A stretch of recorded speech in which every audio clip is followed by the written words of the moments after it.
Bakit? Ipinagdasal mo bang mamatay na ako para malaya ka na magawa ang gusto mo? Kaya pala lakas na loob mong iwanan ako dahil may iba ka pang lalaki. Sabihin mo nga sa akin, meron pa bang iba? Ilang kami, ha? Ano pa? Nasasaktan ako! Huwag kang humingi ng mga bagay na imposible. Tsaka ikaw, nagsisisi. Maghanap ka ng mauuto mo. Binabalaan kita sa susunod na bumalik ka pa dito. Ipapadampot kita sa mga pulis. Doon ka sa loob ng rehas na babagay. Kayo ng pinakamamahal mong kabet. Patawarin niyo na ako. Hirap na ako. Miss na miss ko na kayo. Pakiusap, tulungan mo ako, Han. Wala ka na bang kahit konting awa para sa akin? Hindi mo na ba talaga ako mahal? Isang pagkakamali na nakilala kita, Albert. Kung pwede ko lang burahin ang araw na nakilala kita, ginawa ko na. Hindi lang isang beses mo akong sinaktan. Paulit-ulit mo akong niloko sa kabila ng ginawa ko para sa'yo. Minahal kita ng sobra-sobra, nagtiwala ako. Pero anong ginawa mo? Sinayang mo lang ang lahat ng yon. Paulit-ulit mo akong sinaktan at ginagago. Kaya tapos na tayo. At kahit mamatay ka na, hindi ako iiyak dahil ubos na ang lahat ng luha ko para sa'yo. Tama na. Tulong! Ilabas niyo ako dito. Parang awa niyo na. Hindi ako baliw. Hayop ka, Jenny. Kasalanan mo lahat ng to. Taon 2010. Siquijor. Bandang 3:00 ng hapon, medyo may kalakasan na ang ulan nang dumating si Jenny sa bahay ng kanyang ninang Emily at ninong Kiko. Kasama ang noon ay 7 taong gulang na anak na si Rio. Sinalubong pa ang mag-ina ni Aling Emily na may dalang malaking payong. Sa 10 taon na nilang pagsasama ni Rico mula nang mawala ang kanyang ina, ay doon siya tumatakbo kapag gusto niya ng kausap o may problema siyang pinagdaraanan. Ninang niya sa binyag si Emily at isa yon sa naging saksi sa kanyang buhay mula nung siya ay bata pa hanggang sa magkaroon na siya ng sariling pamilya. Abala naman kasi ang kanyang amang si Renan sa pag-aasikaso ng kanilang mga negosyo at madalas ay bumibiyahe para sa kanyang business meeting at kung ano-ano pa na may kaugnayan sa pagpapalago ng kanilang kabuhayan. Nako, bakit naman ngayon niyo pa naisipang dumalaw? Ang lakas ng ulan. Ay nako, baka magkasakit itong apo ko. Mahal, pasuyo naman ang tuwalya dyan, yung bago at mabango-bango. Pakisamahan ng konting bilis at basang-basa na itong si Rio. Ay, ganun ba? Sandali lamang at kukuha ko. Basa na rin yata ang likod mo, Jenny. Okay lang po ako, Ninang. Matutuyo rin po ito maya-maya. Mano po pala, biglaan naman ho kasi yung ulan eh. Kanina po pag alis namin, maganda naman ang panahon. Ay. Oh, bakit? Alam mo, ikaw, Jenny, kinakabahan ako sa'yo kapag dumadalaw ka. May problema ba? Nag-away na naman ba kayo ni Albert? Anak, punta ka muna sa lolo Kiko mo. At heto, may dala kong ekstrang damit. Palitan mo yung damit mo, ha? Magpapunas ka ng maayos. Okay po, Mami. Lolo Ninong? Lolo Ninong? Ay, napaka-cute ng apo ko. Ano, kumusta ka? Alam mo, hindi ka pa nagsasalita ay basang-basa ko na yung mga mata mo.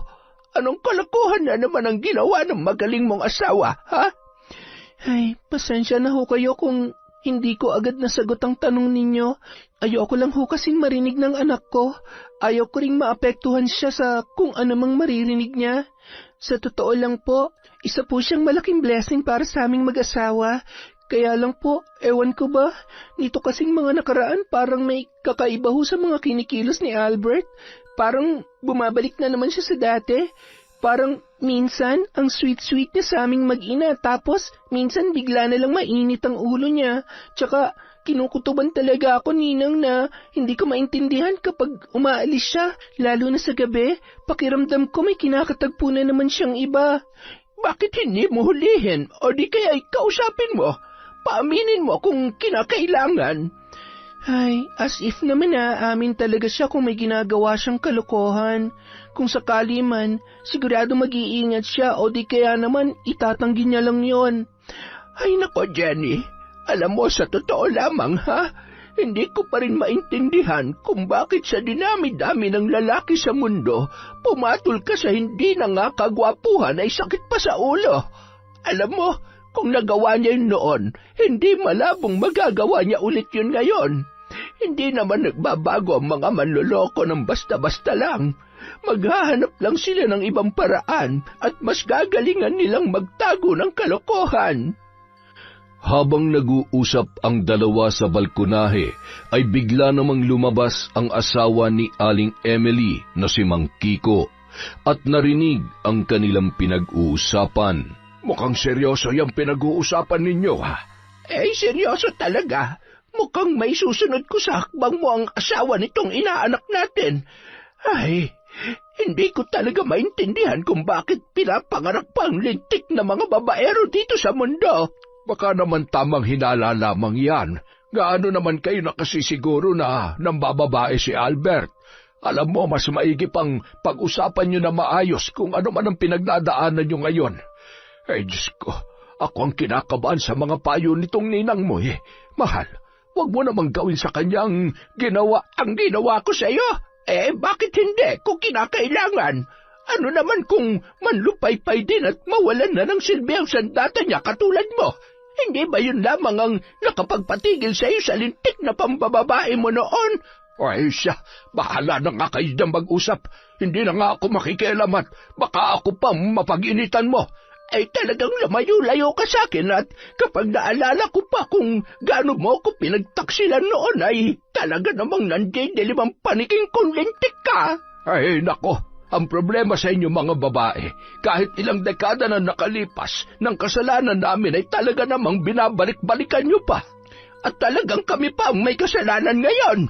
Hindi kami magkakaganito kung hindi kayo gumagawa ng kalokohan. Hindi nyo ba alam kung paano kami minumulto ng mga gabing hindi nyo kami pinapatulog dahil sa sama ng loob?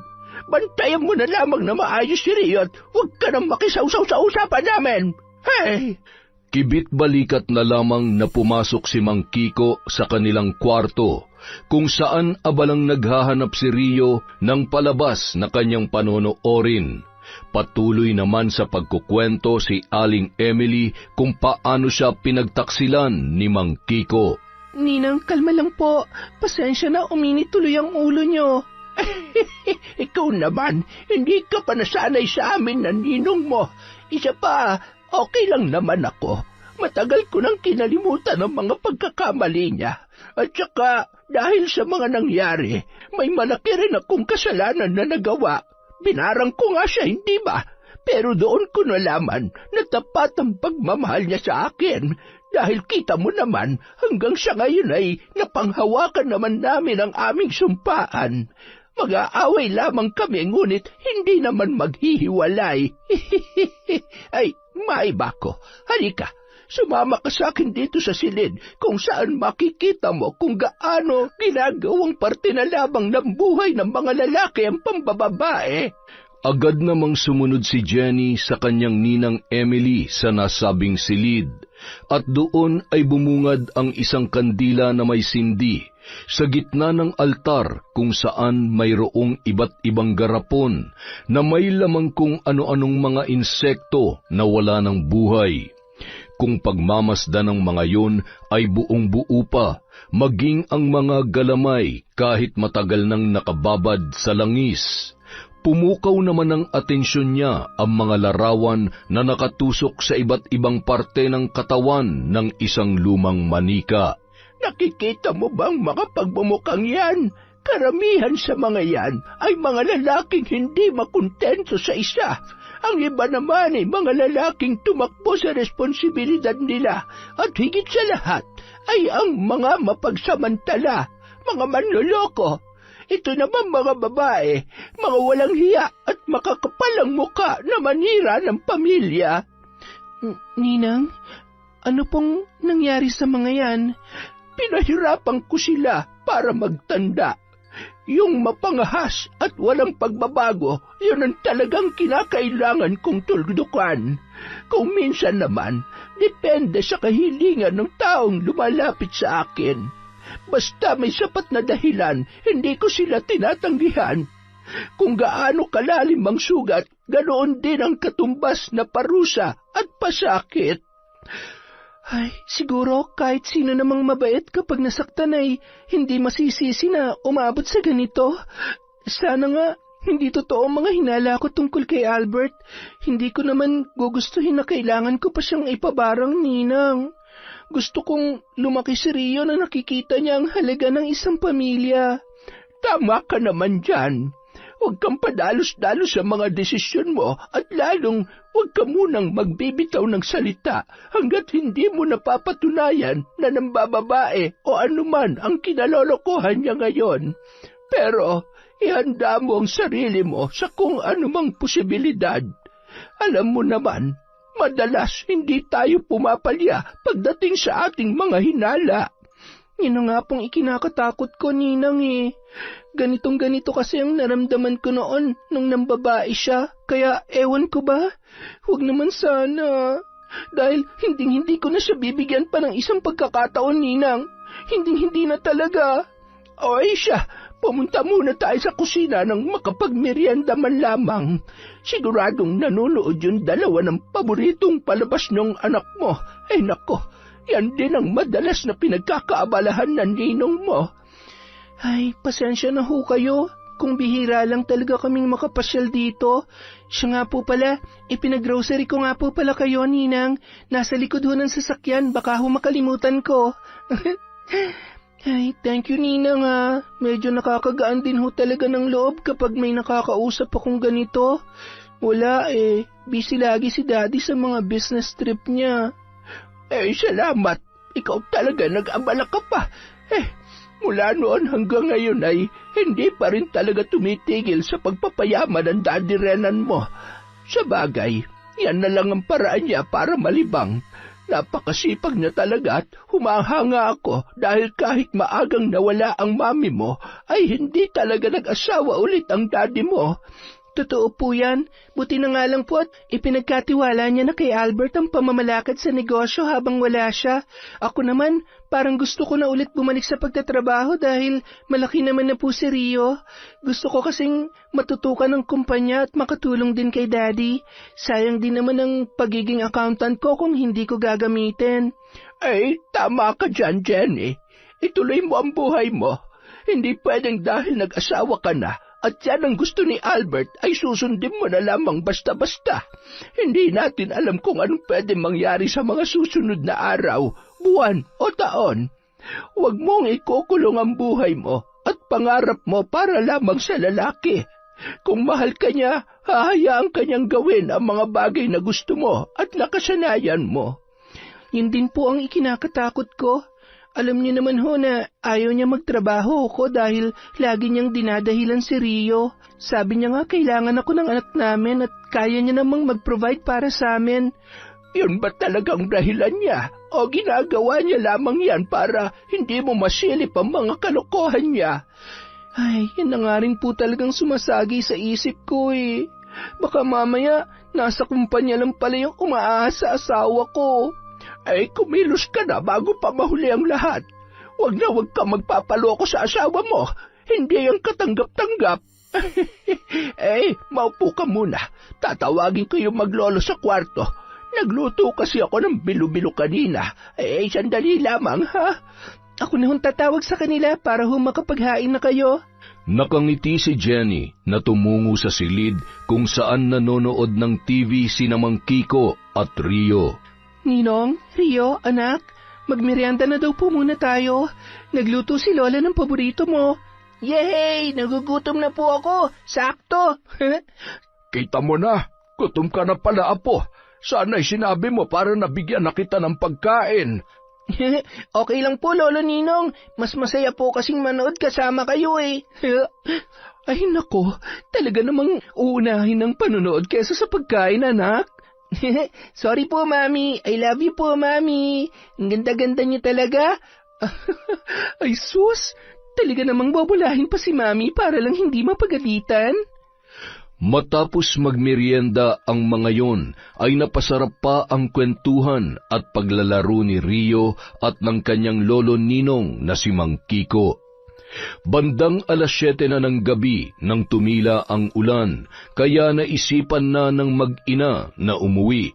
Anak, uuwi na tayo. Magpaalam ka na kay Lolo Ninong.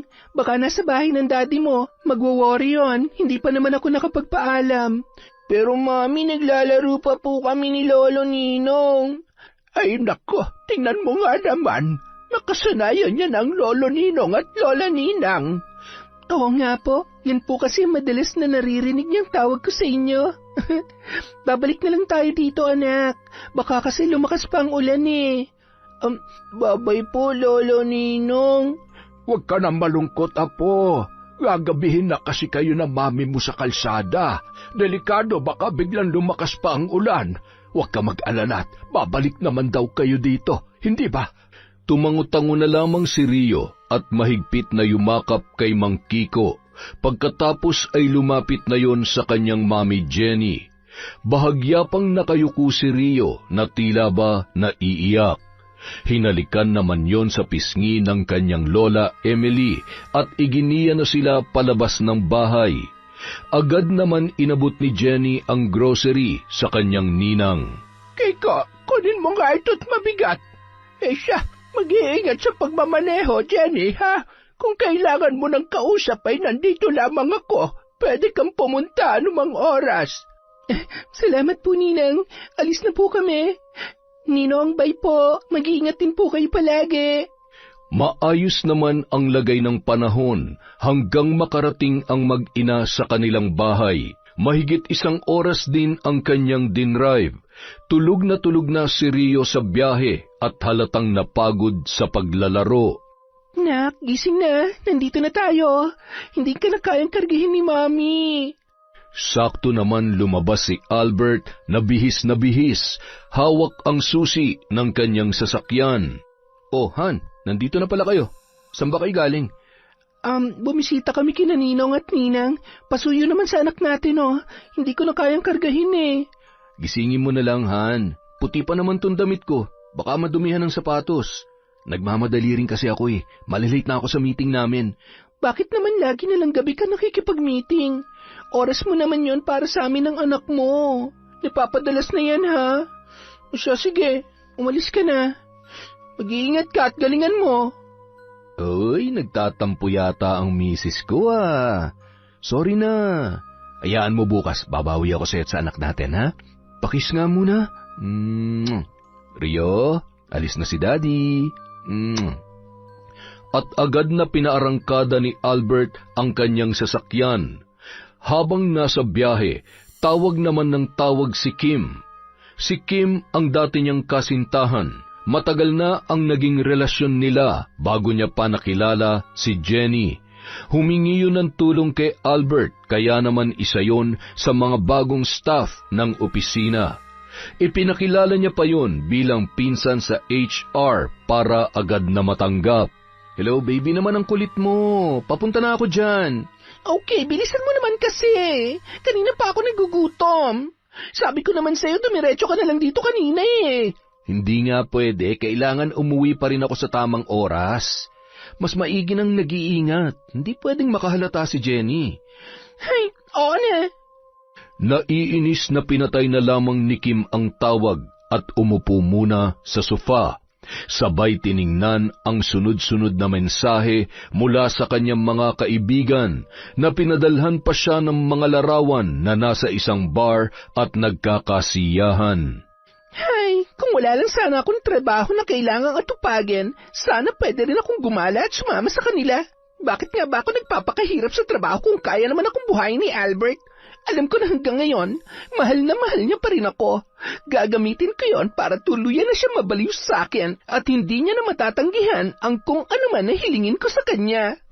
Makalipas ang mahigit 30 minutong paghihintay, narinig niya na ang busina ng sasakyan ni Albert sa labas ng tarangkahan. Kahit papano napawi na ang pagkabagot niya, lalo na nang makita ang bitbit nitong pasalubong na pagkain at bulaklak. Yun ang mga bagay na gawain ni Albert kahit nung bago pa lamang silang magkasintahan mula high school hanggang sila ay magkolehiyo. Oh, ayan na ha. Sana naman mabawasan ang pagtatampo mo sa akin. Oo na, may magagawa pa ba ako? Agad nang pumasok sa loob ng bahay ang dalawa at pansin na pansin pa rin ni Albert ang nakasimangot na muka ni Kim. Sorry na, huwag ka nang sumimangot. Hindi ba dapat sinusulit lang natin ang mga oras na magkasama tayo? Kim, huwag mo sanang iisipin na mas matimbang siya sa akin. Alam mo namang mahal na mahal kita. Huwag ka mag-alala, kahit ganitong sitwasyon natin ngayon, sisiguruhin ko na hinding-hindi mo mararamdaman na may kulang.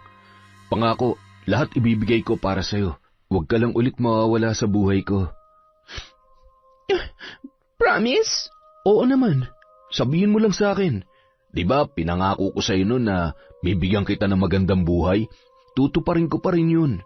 Ngayon pa ba? Maayos ng trabaho ko at darating ang araw, ako nang mamamahala ng lahat ng negosyo na meron ng daddy ni Jenny. Kaya nga, pakiusap ko lang na mag-ingat tayo. Hindi pwedeng malaman ni Jenny ang tungkol sa atin. Anong magagawa ko? Hindi ko naman maiwasan na hindi lumapit sa opisina.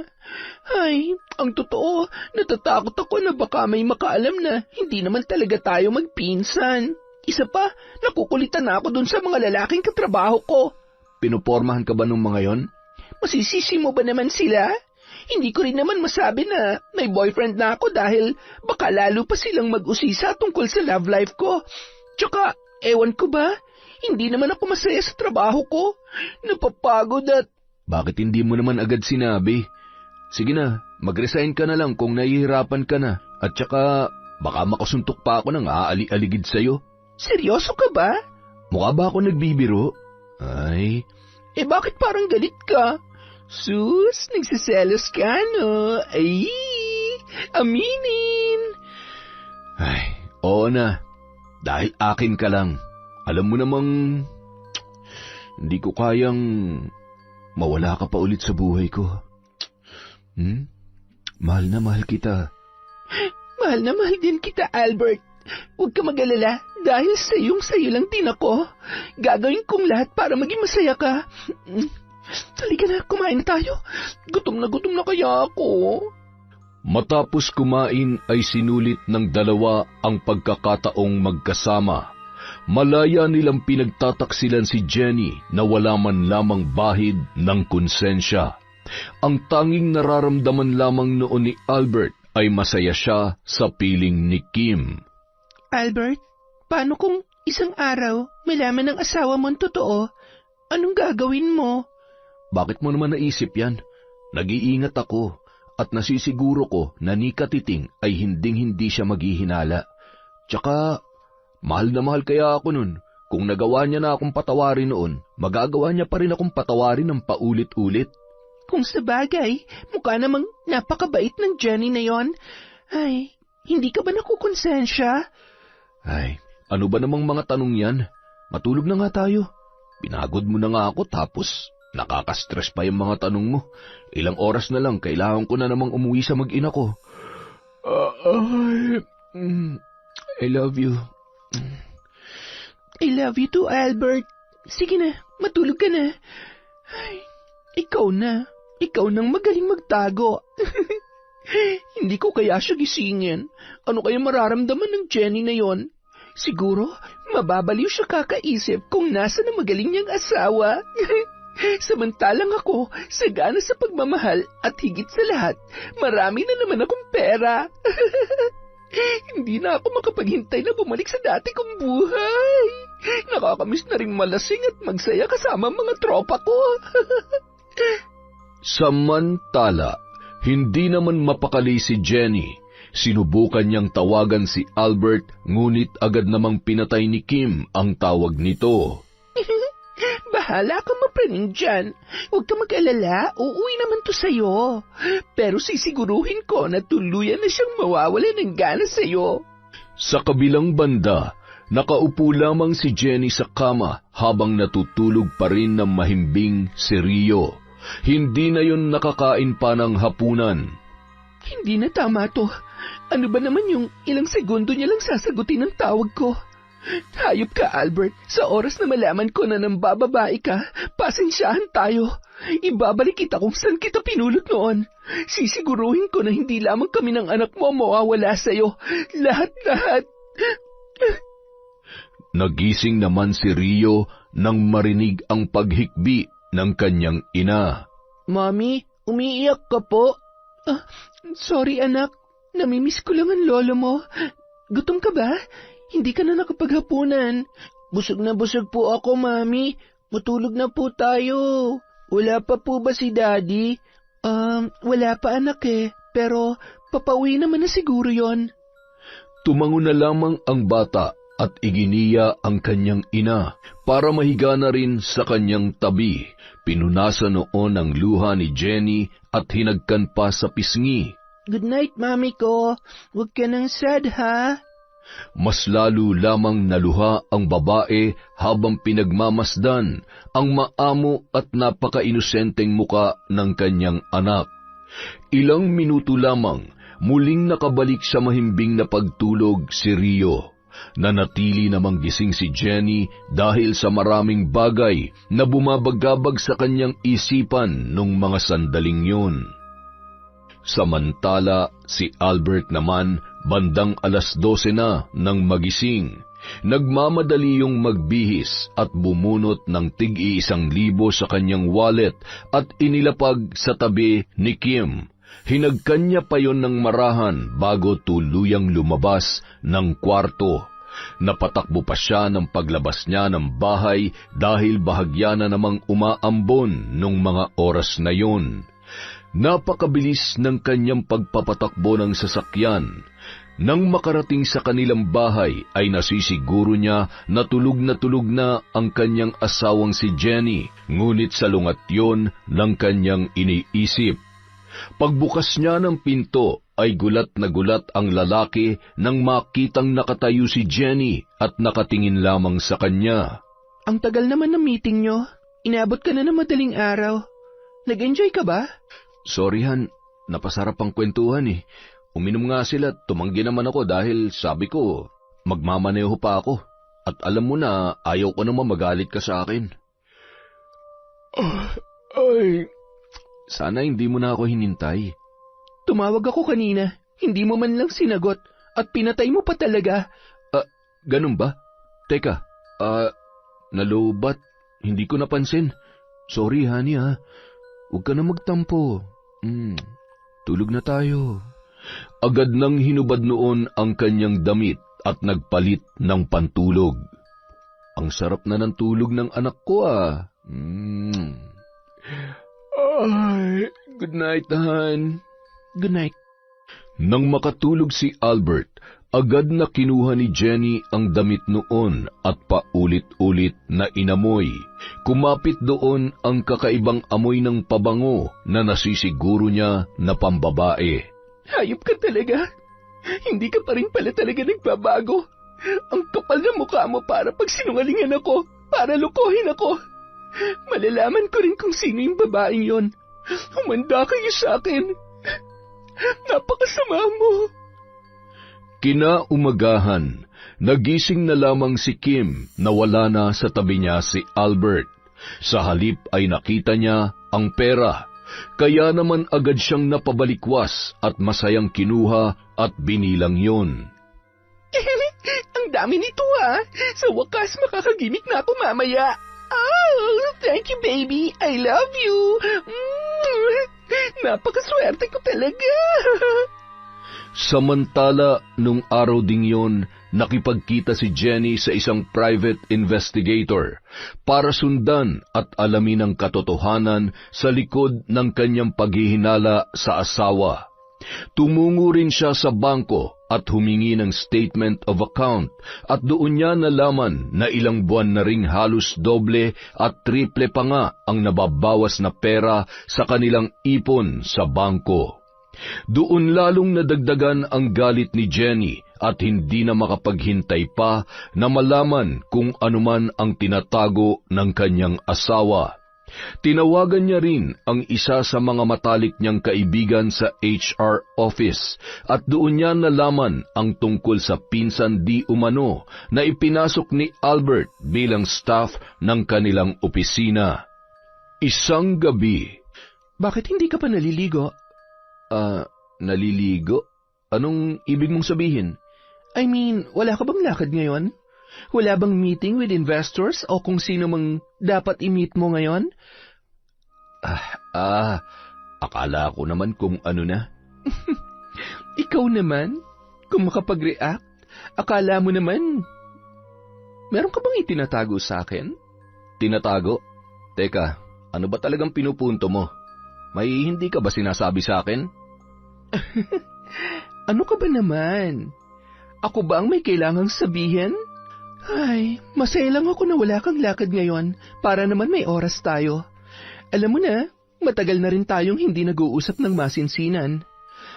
Han, namimiss lang naman kita. Maupo ka nga muna dito sa tabi ko. Pinapakaba mo naman ako eh.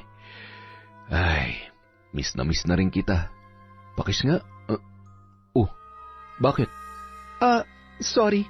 May naalala lang ako. May itatanong nga pala ako sa'yo.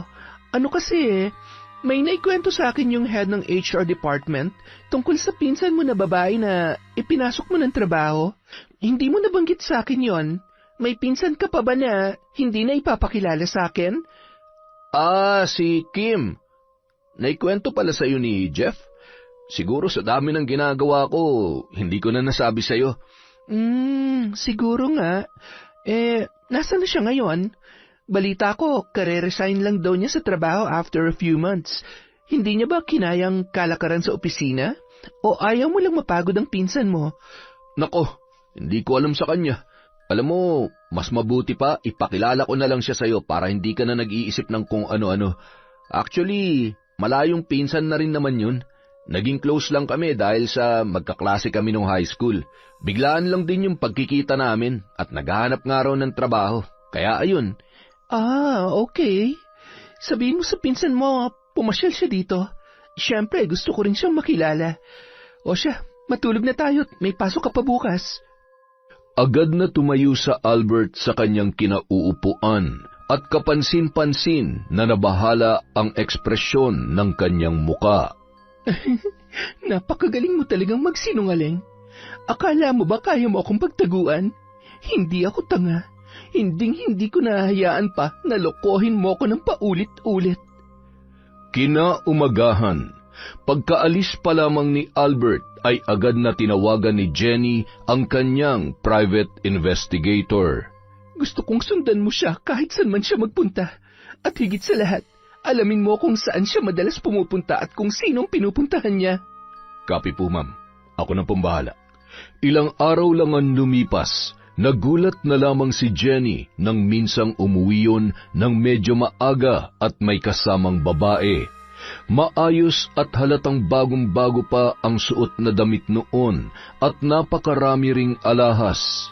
Oh, may bisita ka pala. Sana sinabi mo para nakapagluto ako para sa kanya. Come in. Hi, Jenny. Ako yung pinsan ni Albert. Napagkwentuhan niyo raw ako nitong nakaraan. Masaya ako na nagkita na tayo ng personal. Ang ganda mo pala. Salamat, Kim. Masaya rin ako na makilala ka. Agad yun dinala ni Jenny sa kusina. Pasensya na. Kailangan ko magluto habang nagkukwentuhan tayo para naman makapag-dinner ka bago umuwi. Kumakain ka ba ng isda? Sanay ka naman siguro sa mga malalansang pagkain. Sige lang, kahit ano. Hindi naman ako mapili sa... Halata naman. I mean, mukha namang... ganun din si Albert. Walang pinipili. Anong pinagkakaabalahan mo ngayon? Sa ngayon wala pa eh. Naghahanap pa lang ulit ako ng trabaho. Bakit kasi hindi ka pa nagstay sa trabaho na binigay sa'yo ng asawa ko? Siguradong masasanay ka rin doon. Tsaka, wala namang trabaho na madali eh. Except lang kung hindi ka sanay na magtrabaho. Katulad ng ibang tao na sanay sa easy money. Pero mukha namang okay ka ngayon. I mean, look at you. Ang ganda ng suot mo at kumikinang pa mga alahas mo. Siguro may mayaman kang boyfriend, ano? May afam ka, no?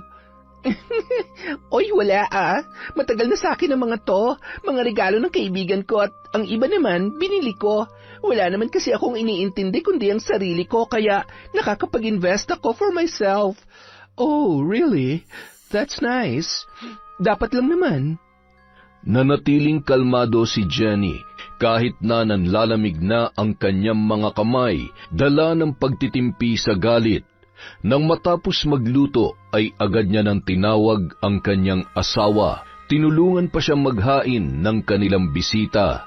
Ako na, Kim. Maupo ka lang dyan. Nasaan na ba si Albert? Han, halika na. Kain na tayo. Huwag mo nang gisingin si Rio at pinakain ko naman na yon bago siya nakatulog. Bakit sinaing na isda niluto mo? Alam mo namang... Ano ka ba? Gusto rin to ni Kim. Masarap naman to kahit medyo may pagkamalansa. Di ba gusto mo rin naman to? Oo. Albert, okay lang. Masarap kaya yan. See? Sige, kumain na kayo. Kumain kayo na marami. Huwag kayong mag-alala, masarap at wala namang lason yan. Matapos kumain ay bahagya pa silang nagkwentuhan hanggang nagpaalam na uuwi na si Kim at nagpresenta naman si Albert na ihahatid yon. Okay lang ba kay Jenny na ihatid mo ako? Oo naman, mahihirapan ka nang sumakay kapag ganitong oras na. Tsaka sayang naman yung outfit mo kung magko-commute ka. Thank you so much, Jenny. Balik ka, ha? Albert, galingan mong pagmamaneho dyan. Mag-iingat kayo. Sumunod pa si Jenny hanggang sa makalabas na ang mga yun sa bahay. Nakangiti yun na kumakaway sa dalawa habang papalayo na ang sasakyan. Mabangga sana kayong mga traidor kayo. Hindi nagtagal, nakabalik na si Albert. Nagulat pa si Jenny na may dala yung bulaklak para sa kanya. Flowers for you, hon. Anong meron? Bakit naman may pabulaklak ka pa? Wala. Gusto lang kitang sorpresahin. Alam mo, paminsan-minsan, kailangan... Hindi mo kailangan gawin yan. Sapat na sa akin ang maging mabuti kang asawa at tatay ng anak natin. Pero thank you. Sige na, magpahinga na tayo. Inaantok na kasi ako. Pero, mahal, baka naman pwede mo akong pagbigyan ngayon. Miss na kaya kita. Pasensya na, Han. Wala ako sa kondisyon ngayon Napagod kasi ako sa pag-aasikaso dito sa bahay. Kaya sa tingin ko, kukuha na ako ng kasambahay. Gusto ko na rin magtrabaho at nabuburyok na ako dito sa bahay. Han, napag-usapan na natin yan, di ba? Fine. Sige na, matulog na tayo. Ang kapal ng mukha mo. Akala mo maiisahan mo ako dyan sa gimmick mo? Humanda ka dahil bilang na lang ang araw na magpapakasaya kayo ng kabit mo sa pera ko. Gagapang kayo't maghihirap na masahol pa sa buhay ng daga. Bandang 5:00 ng hapon, dumating ang daddy ni Jenny matapos ang halos 1 buwan. Dad, namiss ko kayo. Mabuti naman umuwi na kayo. Oh, I miss you too, anak. Okay ka lang ba? No, Dad, I'm not okay. Kailangan ko kayo. Kailangan ko ang tulong ninyo. Agad na sinabi ni Jenny ang lahat ng tungkol sa kanyang natuklasan. Ang lakas ng loob niyan, lokohin ka. Pinagkatiwalaan ko siya. Binigyan ko siya ng maayos na posisyon at magandang buhay para sa anak niyo. Tapos ito lang ang igaganti niya sa'yo? Isang malaking pagkakamali na traidorin ka niya. Tingnan lang natin kung saan siya pupulutin ngayon. Nauwi sa pagpaplano ang pag-uusap ng mag-ama upang turuan ng leksyon si Albert. Samantala, bago umuwi ng bahay, dumaan muna ang lalaki sa bahay ni Kim. Kung pwede lang na dito na lang ako sa tabi mo, ginawa ko na. Hindi mo alam kung paano mo ako napapasaya. Baby, gusto ko rin naman lagi tayo magkasama Kaya lang, ano naman ang magagawa natin? Kailangan natin ng pera para mabuhay. Tsaka, hindi mo naman maiiwan ang mag-ina mo, hindi ba? Ay, oo na. Pero kung tintiis na lang, mag-iipon lang muna ako para sa future natin at kung sakali man, para sa magiging anak natin. Oo na. Basta huwag kang gagawa na ikakapahamak nating dalawa, ha? mas mabuti nang nag-iingat. Sige na, mag-ingat ka. Bukas na lang ulit. Baka naman gusto mong aga-agahan para naman mahaba-haba ang oras natin.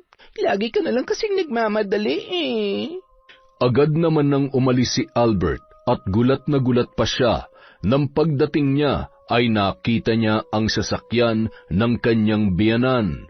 Nagmamadali yung pumasok sa bahay at nadatnan niya doon sa sofa na nanonood yon ng TV kasama ang kanyang anak na si Rio. Hi Daddy, Lolo Zero. Mano po Dad, nakabalik na po pala kayo. Sige na, magbihis ka na't may dapat tayong pag-usapan. Tumango naman at napaisip si Albert. Napangisi pa yon nang maisip na baka may bago na naman yung ipagagawa sa kanya o di kaya ay ipapaubaya na ang pamamalakad ng mga negosyo. Kapag sinuswerte ka nga naman pag nagkataon siguradong matutuwa si Kim nito. Matapos magbihis ay agad yung tumungo sa kusina nang marinig na naghahain na si Jenny. Kumusta ang maganda at napakabait kong asawa? Okay lang ako. Tawagin mo na si Dad at Rio. Kakain na tayo. Tahimik at nagpapakiramdaman lamang sila habang kumakain nung gabing yon. Hanggang sa matapos at umakyat na sa kwarto si Rio at doon na yon nanood ng TV. May importante nga pala akong sasabihin. Simula next week, gusto kong si Jenny nang bahala sa lahat ng trabaho na ipinapagawa ko sa iyo, lalong-lalo na sa opisina.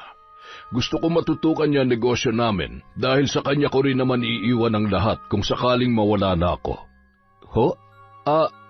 Unfair naman ho yun. Ang tagal ko na pong nagpapakahirap sa lahat tapos...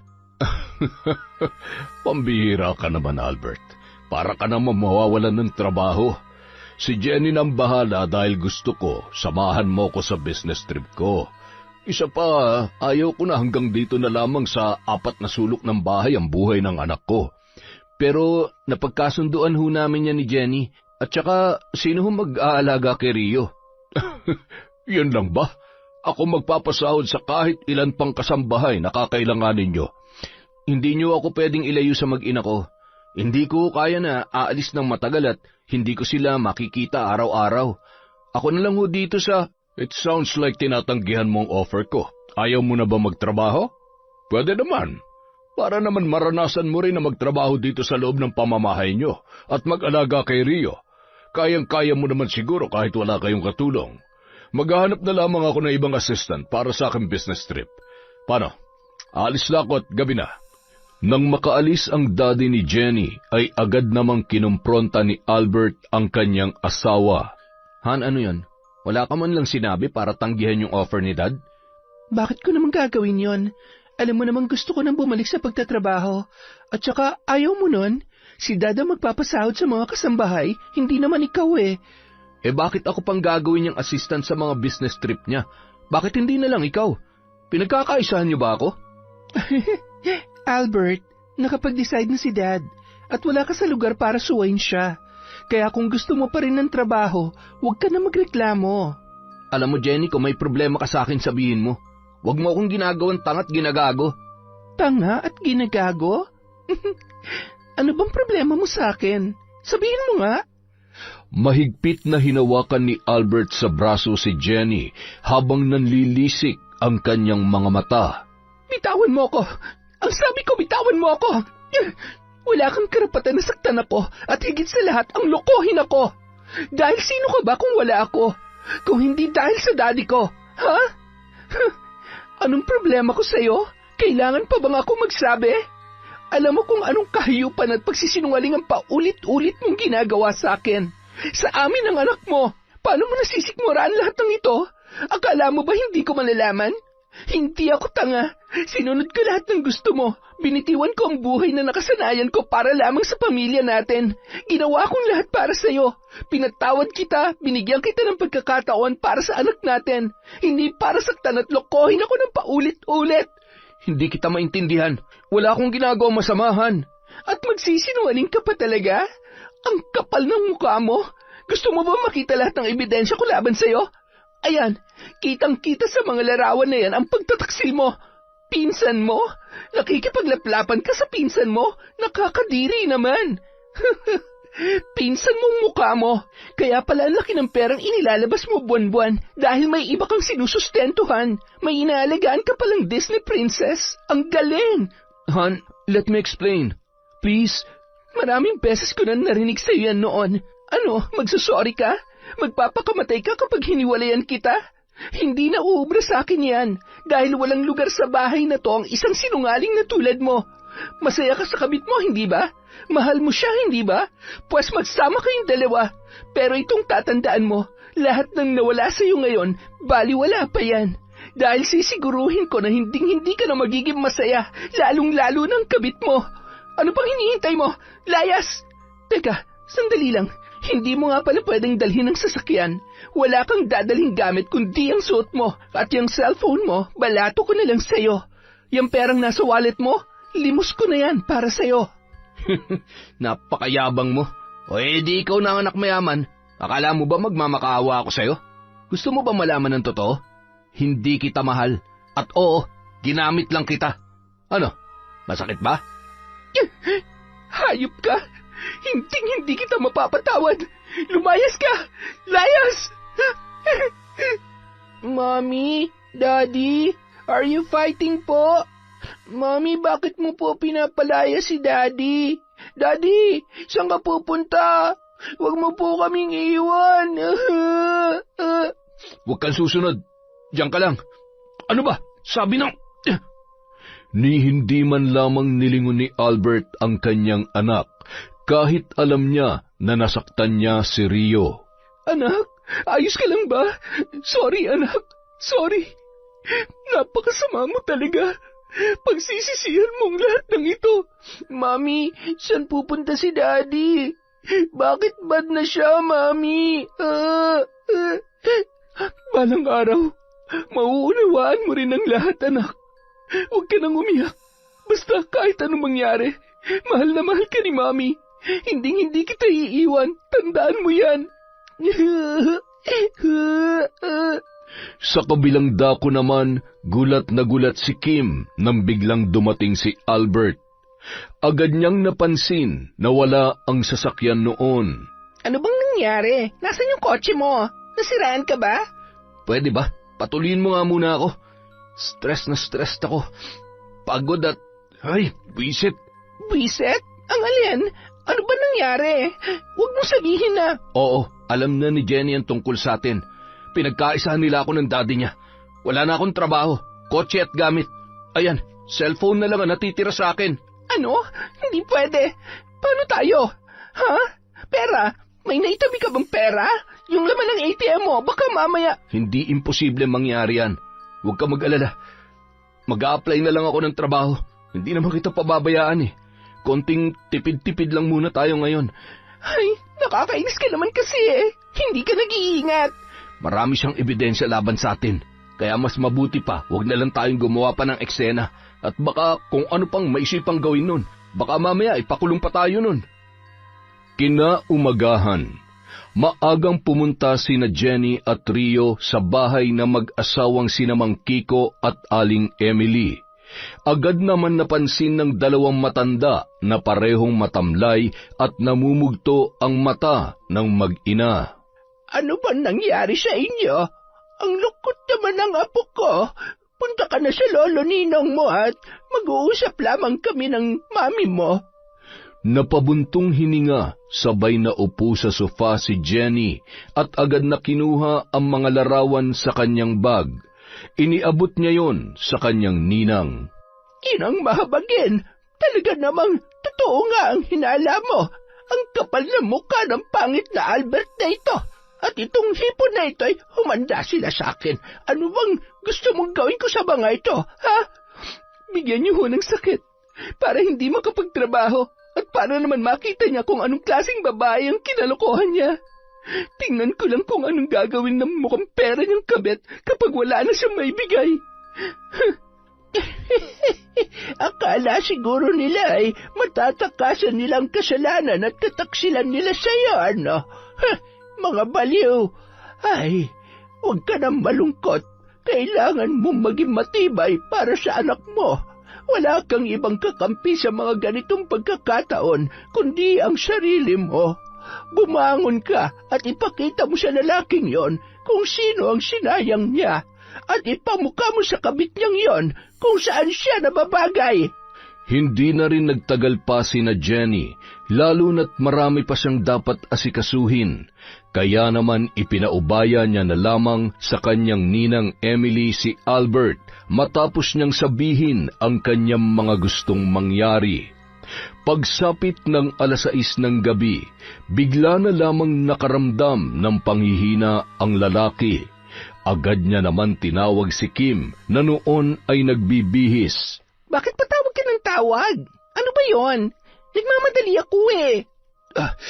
Para akong nanghihina at nahihilo. Aalis ka? Oo, may usapan kami ng mga kaibigan ko. Hindi ako pwedeng malate. Pambihira ka naman oh. Gigimik ka pa, wala na nga tayong pera. Problema ba naman yon? Bibilhin daw ng tropa ko yung cellphone mo. Dadalhin ko ngayon para may panggastos tayo sa mga susunod na araw. Ano? Bakit naman yung cellphone ko? Hindi ba pwedeng yung mga alahas mo na lang? Yan na nga lang ang natitira sa akin, di ba? Pwede ba? May buyer na ako kaya huwag ka nang kumontra. Nakakainis ka naman eh. Oo na, sige na. Huwag mong gagastusin lahat ng pera ha. Kailangan natin magtipid. Ang lamig. Tatrangkasuhin yata ako. O yan, may gamot pa yata dyan.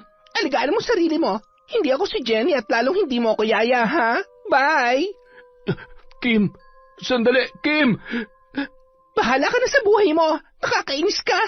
Makalipas ang 1 linggo, lalo lamang lumubha ang karamdaman ni Albert. Ni hindi man lamang inaasikaso ni Kim, lalo na't takot siyang mahawa sa sakit nito. Maraming pantal sa katawan ang lalaki at pabalik-balik ang mataas na lagnat. Kapansin-pansin rin ang biglaang pangangayayat noon at nanlalalim na mga mata. Hindi na rin yun makatulog dahil hindi man lamang dinadalaw ng antok. Hindi ko na kaya. Kim, dalhin mo na ako sa ospital. Maawa ka naman sa akin. Ano ba? Saan naman ako kukuha ng pampa-ospital sa'yo?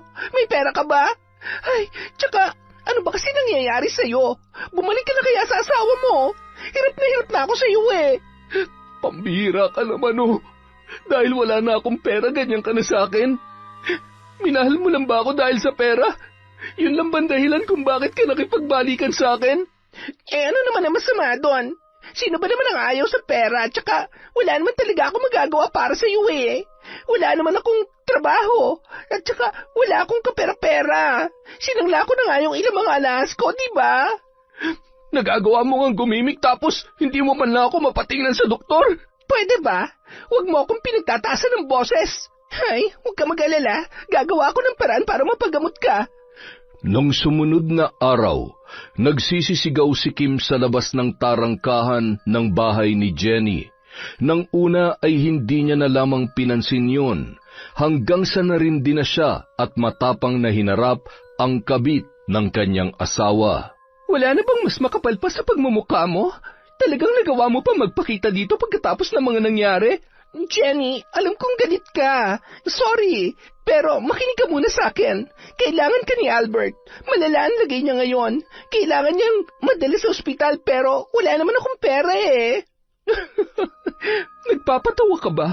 Gusto mo ba magbigay pa ako ng pera para maipagamot ang lalaking nanloko sa akin? At ikaw pa talagang... Grabe, ano? Bagay na bagay nga kayo. Pangamukhang pera. Wala ka man ng konting delikadesa dyan sa katawan mo. Maganda ka nga pero mukhang walang laman yung utak mo. Umalis ka na. Jenny, pakiusap naman. Maawa ka naman kay Albert. Asawa mo pa rin siya. Ano bang hindi malinaw sa sinabi ko? Ang sabi ko, umalis ka na. Aray, kailangan mo ba talaga akong itulak? Kulang pa sa iyo yan. Pero wala akong oras para makipag-away sa babaeng katulad mo, lalo na't dahil lamang sa walang kwentang lalaki na katulad ni Albert. Huwag ka nang babalik dito. Naintindihan mo? Gasgas ang tuhod at may bangas sa siko nang umuwi yun sa kanilang bahay. Pinaghahampas niya ng bag si Albert. Ano ba? Bakit ka ba nananakit? Yan, tingnan mo.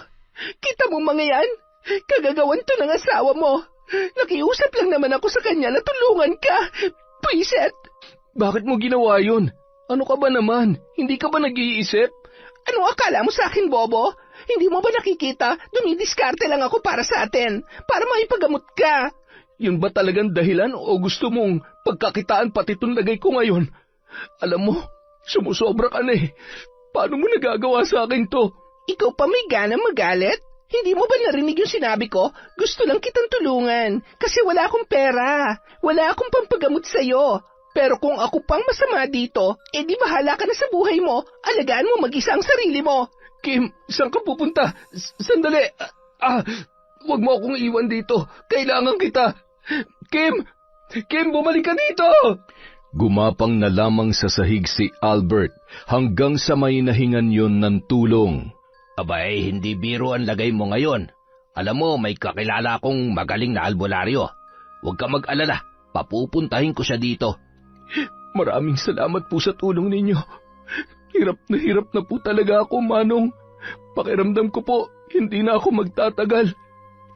Matapos matingnan ng albularyo si Albert ay nakumpirma nila na isinumpa at pinapahirapan nga siya ng isang mabagsik na mambabarang. Huwag ka mag-alala, hindi naman gaano malakas ang sumpa na nakakabit sa'yo. Pero hindi natin hawak ang isip niya at ng tao nag-utos sa kanya para gawin sa iyo ito. Ano ang kailangan kong gawin para tuluyan akong gumaling sa sakit na ito? Hanggat maaari sana'y makuha mo ang kapatawaran mula sa taong nasaktan mo. Ang galit ang siyang nagpapalakas ng sumpa. Sumpa na maaari din magdulot ng kamatayan. Marami na ring namatay dahil sa barang. Bagay na sana'y hindi mo maranasan.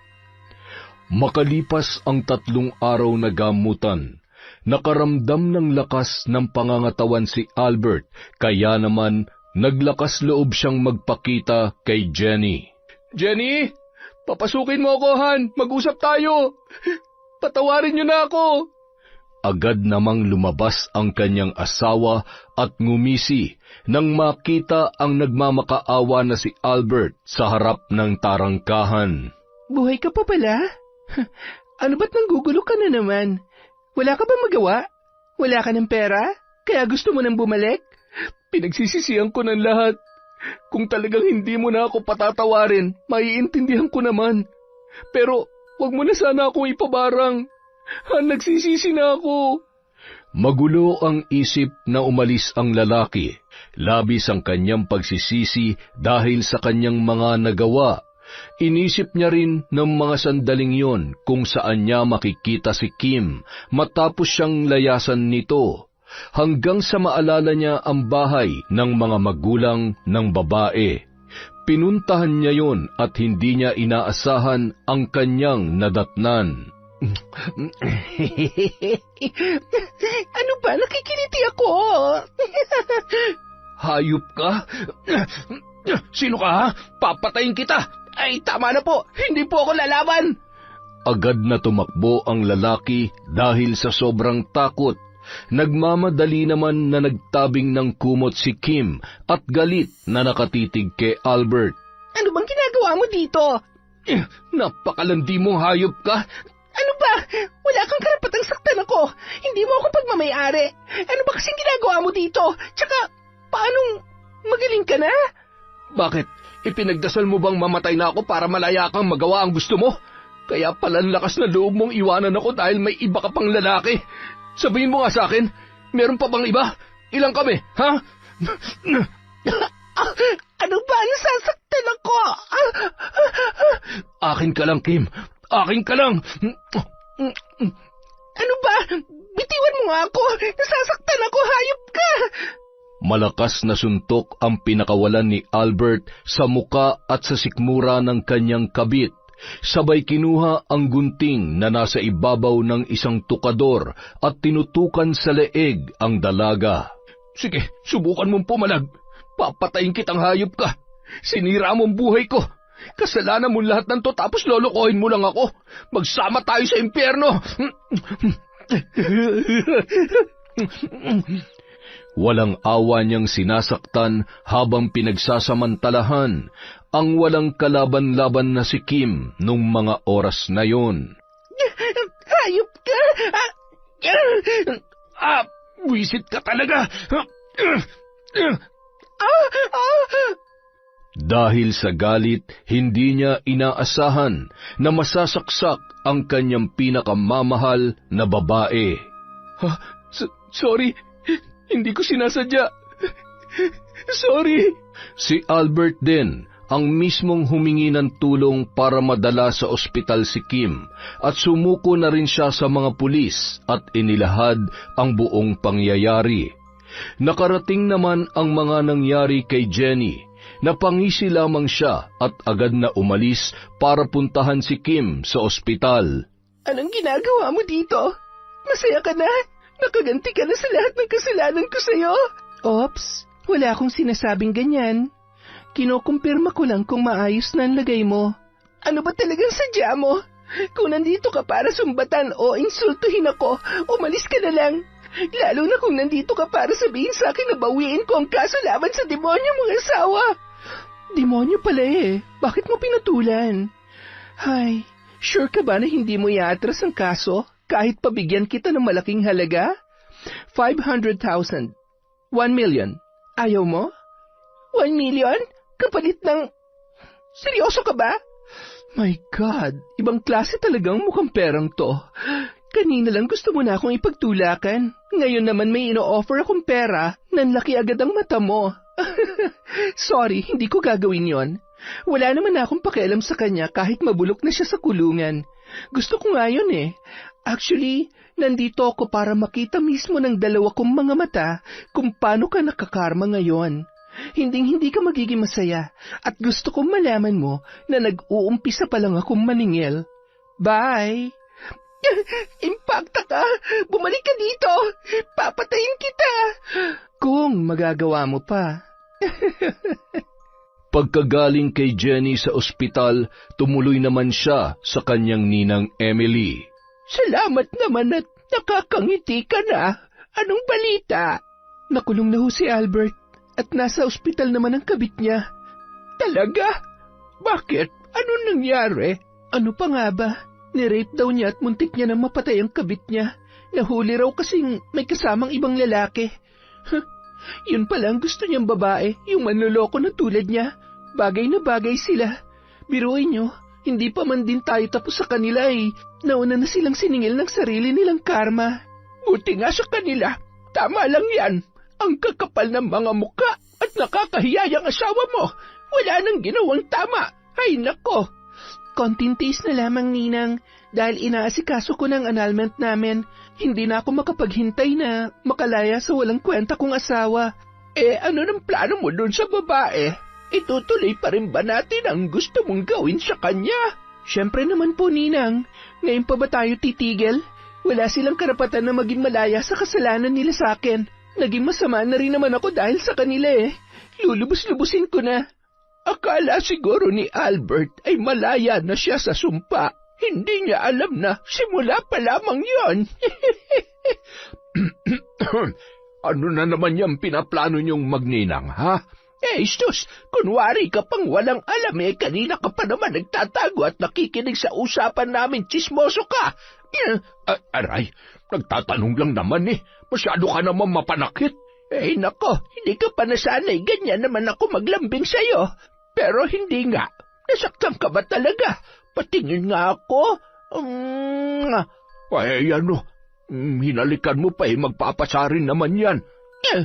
Ayan, dito naman sa kabila para pantay. Ano, may reklamo ka pa? Wala na nga. Pakis ka ulit. Ay, grabe naman kayo sa akin, Ninang. Iniinggit niyo talaga ako eh. Huwag ka mag-alala, iha. Pasasaan ba't balang araw ay makakatagpo ka rin ng lalaking para sa'yo talaga. Hindi mo kailangan magmadali. Hindi mo kailangang hilingin dahil kapag para sa'yo, darating yan sa tamang panahon at pagkakataon.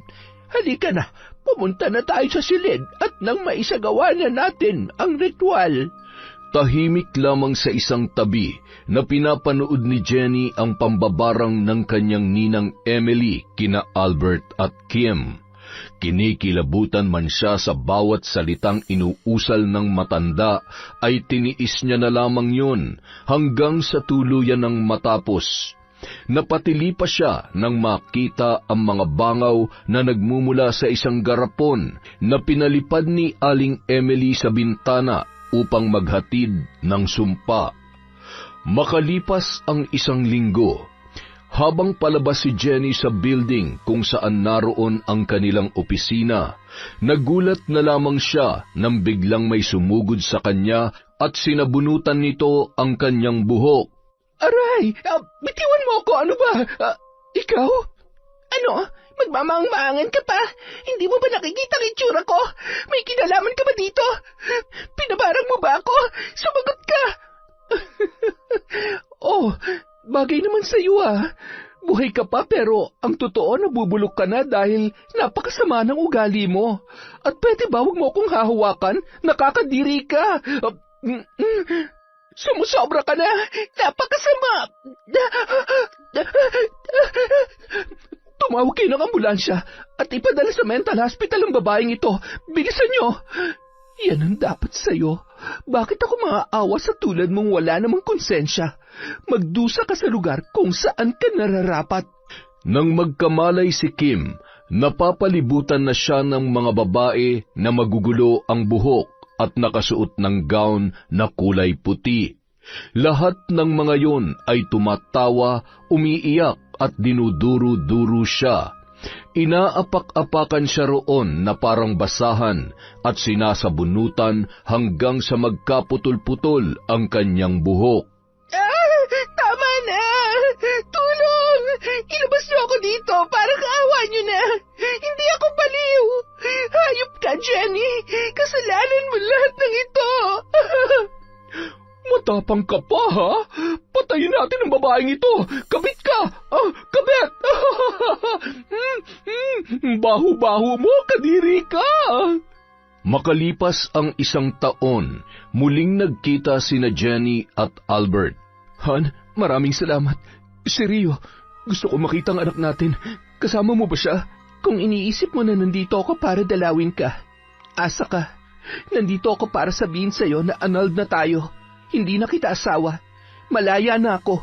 Kahit anong gawin mo, mawala man ang bisa ng kasal natin, ako pa rin ang tatay ni Rio. May anak pa rin tayo. Kung makapagsalita ka, parang kaya mong magpakatatay sa anak ko, Kasi nung panahon na nagpapakasasa ka sa kabit mo, hindi mo naisip na may anak ka na masasaktan, na may pamilya kang hayop ka. Tama na nandito ka sa loob ng rehas na to at mabulok kasama ng mga bangaw na umaali-aligid sa'yo. Hindi mo na kami makikita pa ng anak ko. Kung meron man akong ipinagpapasalamat sa'yo, yon ay nabigyan mo ako ng anak. Yun lang at wala nang iba. Hindi ko hahayaan na lumaki siyang katulad mo. Magiging responsableng lalaki siya, hindi sinungaling at hindi rin manloloko. Hindi mo pwedeng ipagkait sa akin si Rio. Anak ko pa rin siya. At sa tingin mo sa lahat ng ginawa mo, matutuwa pang anak mo sa'yo? Kikilalanin ka pa niya bilang ama? Matalino ang anak mo. Lahat nakita niya. Lahat ng sakit na pinagdaanan ko. At siya ang higit na nasaktan sa kataksilan mo dahil wala kang kwentang ama. Patawarin niyo na ako. Hirap na ako. Miss na miss ko na kayo. Pakiusap, tulungan mo naman ako, ano? Wala ka na bang kahit konting awa para sa akin? Hindi mo na ba talaga ako mahal? Isang pagkakamali na nakilala kita, Albert. Kung pwede ko lang burahin ang araw na nakilala kita, ginawa ko na. Hindi mo lang ako isang beses sinaktan. Paulit-ulit mo akong niloko sa kabila ng ginawa ko para sa'yo. Minahal kita ng sobra-sobra, nagtiwala ako sa'yo. Pero anong ginawa mo? Sinayang mo lahat ng yon. Paulit-ulit mo akong sinaktan at ginago. Kaya tapos na tayo. At kahit mamatay ka, hinding-hindi na ako iiyak dahil ubos na ang luha ko para sa'yo. Jenny, bumalik ka dito! Jenny! Kinabukasan, bigla na lamang nagkagulo sa selda kung saan nakakulong si Albert. Nakita nila yon na wala ng buhay at pinagpipiestahan ng mga bangaw. May mga uod na kulay puti at itim na lumalabas sa kanyang tainga at ilong. Halos lahat ng nakasaksi ay nasuka ng makita ang kalunos-lunos na bangkay ni Albert. Sa kabilang dako naman, isang babae ang noon ay tumakas mula sa mental hospital. Nagtatakbo yun at sumakay sa isang truck hanggang sa makalayo. Wala sa sarili habang nagkakamot ng ulo, bumubulong-bulong at bigla na lamang humahalakhak. Hindi nila ako nakita. Aalis na ako. Ayoko sa mga baliw. Mababaho sila. Pangit. Aray, ang kate. Pinagkakamot noon ang mga sugat niya sa katawan hanggang sa dumugo na yon. Umaalingasaw ang lansa ng kanyang mga sugat dahilan para pandirihan ng mga taong nakakasalubong. Nang mapadpad siya sa palengke, tumakbo na naman ang babae nang makakita ng lalaki na tila ba takot na takot. Madalas din yung nagnanakaw ng pagkain sa palengke kapag nakakaramdam ng gutom. Nagpapagala-gala at napapadpad kung saan-saan. Natutulog kasama ng mga nakatambak na basura sa kalye. Makalipas ang ilang taon, mas lalong lumago at naging mas maayos na ang takbo ng negosyo ng pamilya ni Jenny dahil sa kanyang husay at dedikasyon sa trabaho. Maging ang mga empleyado nila ay tuwang-tuwa sa kanyang pamamalakad, lalo na ang kanyang ama na noon ay nagpapahinga na rin at ipinagkatiwala na ang lahat sa kanyang nag-iisang anak. Congratulations, anak. Sobrang ipinagmamalaki kita. Hindi mo ko binigo at ipinakita mo sa akin na talaga namang may pinagmanahan ka. Maraming salamat sa lahat ng tulong niyo, Dad. Hindi ko naman magagawa to kung hindi dahil sa inyo eh. At syempre, sa taong laging nandyan para tulungan ako. Jeff, salamat ha. Walang anuman. Magkaibigan na tayo noon pa man, kaya masaya ako na masaya ka at natutulungan kita sa kahit na anong paraan. Tara na, kailangan mo na magpahinga at maaga pa tayo bukas. Ipagdadrive na kita pa uwi. Okay. Tito, okay lang po ba? Matatanda na kayo. Kailangan niyo pa ba magpaalam sa akin? At saka, alam ko naman na mabait ka. Hindi ka tulad nung... Dad, kalimutan na natin yon. Tapos na tayo dyan. Umuwi na rin ho kayo. Sa lahat ng nag-resign na o nag-retire, kayo yung araw-araw nandito pa rin sa office. Masaya lamang ako nakikita ko ang mga empleyado natin sa araw-araw. Alam mo naman na pamilya na ang trato natin sa kanila. Sige po. Mag-iingat po kayo sa pagmamaneho pag-uwi, ha? Bye, Dad. I love you. I love you too, anak. Jeff, alagaan mo yan, ha? Yes, Tito. Masayang nagkukwentuhan ang dalawa habang nasa biyahe. Panay naman ang iwas ni Jenny sa mga pasaring ni Jeff sa kanya. Batid niya kasi na nahuhulog na rin ang loob nito sa kanya. Nang makarating sa bahay ay agad naman silang sinalubong ni Rio at nang makapasok na sa loob si Jenny ay agad niyang kinausap si Jeff. Kahit hindi niyo po sabihin, alam ko po na may gusto kayo sa mami ko. Masaya na po siya ngayon. Kaya ko rin po siyang alagaan. Kaya kung sasaktan niyo lang po siya katulad ni Daddy, huwag niyo na lang pong ligawan si mami. Ayoko pong makita siyang nasasaktan ng iba. Ayoko na po siyang makitang umiiyak nang dahil lamang sa lalaki. Alam kong mahirap paniwalaan ng salita pero noon pa man, dalaga pa ang mami mo, mahal ko na siya. Hindi lang ako nagkaroon ng pagkakataon dahil naunahan ako ng daddy mo. Mahal ko siya, mahal na mahal. Gusto ko lang din maging masaya siya lalo at patunayan sa kanya na hindi lahat ng lalaki manloloko at sasaktan lamang siya. Naiintindihan ko po. Basta kapag pinaiyak niyo si mami, hindi ko po kayo mapapatawad. Kaya sana alagaan niyo siya at kung sakali man, huwag niyo po siyang sasaktan, Tito Jeff.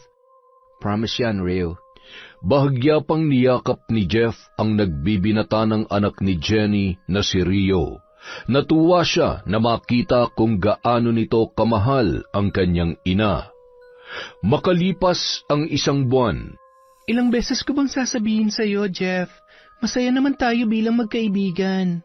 Kapag naging tayo at hindi tayo nagkasundo, mauuwi sa hiwalayan? Masasaktan lang tayo. Isa pa, alam mo naman kung gaano kalala ang trust issues ko.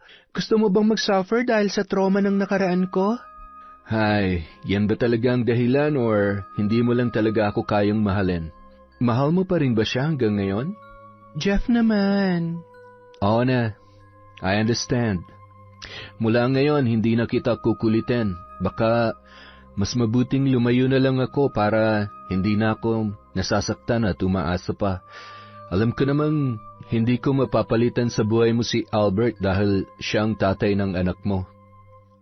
Sige, mauna na ako. Good night, Jenny. Jeff, hoy! Ano ba? Bakit? Hindi mo naman ako mahal, di ba? Bakit mo pa ako pinipigilan? Sorry, hindi naman sa hindi kita mahal. Natatakot lang talaga ako. Natatakot? Bakit? Hindi ka ba naniniwala sa akin? Pangit ba ako? Hindi ba ako kamahal-mahal? Huwag ka nang maarte. Oo na. Mahal din naman kita eh. Ano ba yan? Teka, hinalikan mo ko? Hindi. Bakit? Ayaw mo ba? Kalimutan mo na lang. I love you, Jenny. Masayang-masaya ako kung alam mo lang. Pinahirapan mo pa ako, mahal mo rin naman pala ako. Hay, sinubukan lang naman kita. Sumuko ka na agad. Nakakainis ka. Kanina yon, pero ngayon, hindi na. Wala nang atrasan to. Hindi na ako makakapayag na mapunta ka pa sa iba. Huwag ka mag-alala, hindi kita sasaktan. Mamahalin kita, kayo ng anak mo at magiging anak natin. Bukas na bukas din, magpapaalam na ako sa dad mo. Magpapaalam? Para saan? Para magpakasal na tayo. Ano ka ba? Kasal agad? Huwag ka magmadali. Hindi naman kita tatakbuhan eh. Isang araw, isinama ni Jenny si Jeff sa bahay ng kanyang ninang at ninong. Ay, Kiko, tingnan mo, may kasamang inaanak natin. Ang pogi, Oo nga, no. Pero mas pogi ako dyan. Oo naman. Patingin nga. Ay, malayo. Maligo ka nga muna. Hamak na mas gwapo naman sa'yo yan. Grabe ka naman. Ninang, Ninong, Mano po. Si Jeff po pala, boyfriend ko. Hello, Pogi. Jeff. Kita mo yung ninang mo. Nakakita lamang ng Pogi nakalimutan ng nandito ako. Pero pag ako nagganyan ay sigurado malaking gulo yan. Huwag ka na nagre-reklamo at hindi naaayon sa'yo. Siya, Jenny, ganito dapat pumili, mukhang tao, mabait at mabango. Pero huwag mong sasaktan tong inaanak ko. Kung hindi ay sisirain ko yung gwapo mong pagmumuka. Huwag po kayo mag-alala, gwapo lang po ako pero hindi po ako manloloko. Karamihan po sa mga manloloko ngayon ay yung mga pangit pa. Huwag po kayo mag-alala. Kapag nagloko to, ibabalato ko siya sa inyo, Ninang. Jenny naman, sa'yo na lang yan. Akin lang to, ninang mo na mahal ko. Pakis nga. Mamaya na, ipagtimpla mo muna ng kapitong Pogi at ang inaanak natin. Ay, naku. Yun, isa na naman pong malupit na kwento mula sa kwentong Enteng. Magandang araw po ng Sabado sa inyong lahat.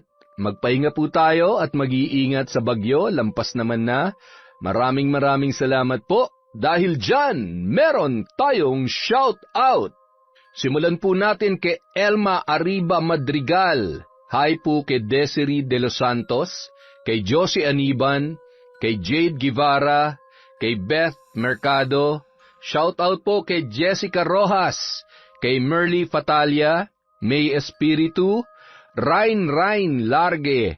Hi po kay Zara Gonzalez, kay Gemma De Ocampo, kay Lynette Reparado, kay Perry Utanis. Hi din po kay Ramona R. Sa Galedo Family. Hi kay Violet Dedicatoria. Magpagaling po kayo, prayers po para sa family nyo. Hi din po kay Rai, kay Ami Viray. Shout out kay Vilma Bautista, kay Resel Galope, kay Vicky Abut. Hello po kay Gay Somojo, kay Ashley Domingo, Maria Lina Kagawa, Hilario Patra Jasmine, Hi po kay Aisha Makalindong. Hello kay Annie Plaza from Hong Kong. Hi kay Corazon Cacalda, kay Kimpoy Feliciano.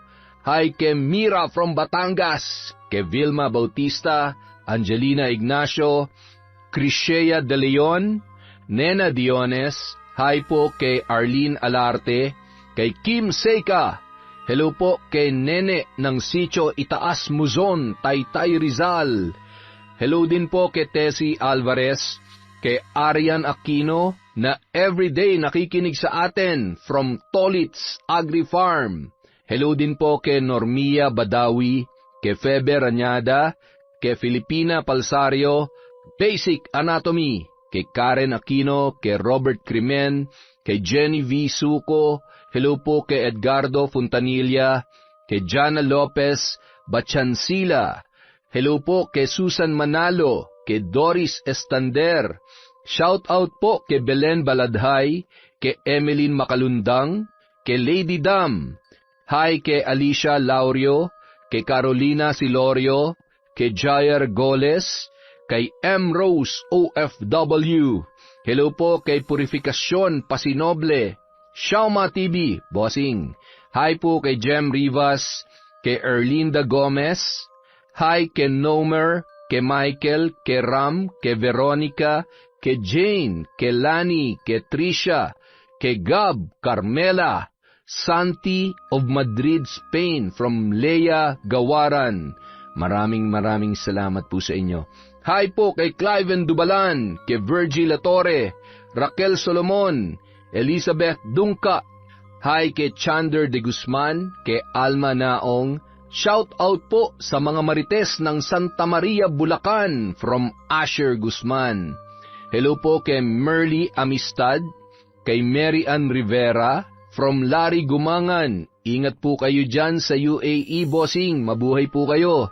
Hi po kay Meng Paraton, kay Mirna Lampasa, kay Michael Del Rosario, kay Mari Del Rosario, from Lucy Buendia. Hello din po kay Jocelyn Murilla, kay Arvin John Gervas, kay Alma Nolasco, kay Josephine Marcaida. Hello kay Nelia Badidles, kay Aisha Babe. Hi kay Joy Yatutab. Hello din po kay Chantal Vlogs, kay Emma Dumato, Jinky Perez, Ella Heda. Hello kay Camille Labordo. Hi kay Roberto Grefalja sa Grefalja at Imperial Family from Maria Grace Grefalja.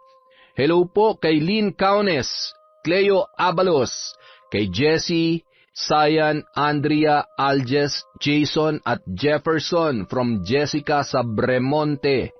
Hello po kay Arlene Castro Ramos at kay Mercy Aninyon.